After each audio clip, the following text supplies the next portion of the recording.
તો આજકાલ વકફ બોર્ડની લિંક સોશિયલ મીડિયામાં ગ્રુપમાં ચક્રાવે ચડી છે। આ જ લિંક મુદ્દે સુરેન્દ્રનગરના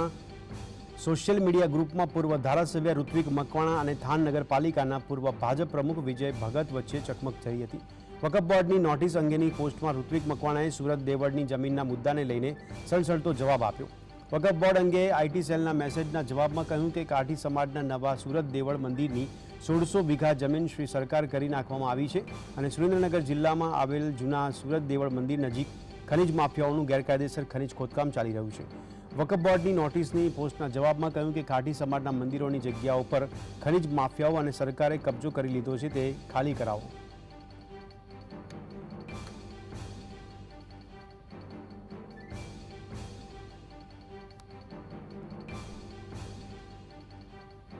આ સવાલ છે સમગ્ર કાઠી સમાજ ગુજરાત પણ છે કે તમારા જે નવા સુરત દેવળ મંદિરની જમીન છે એ જમીન શ્રી સરકાર કરી અને હડપ કરી ગયા છે, તો વકફ બોર્ડ જે હડપ કરશે ને આ જે ભાજપના ગુમરાહ કરતા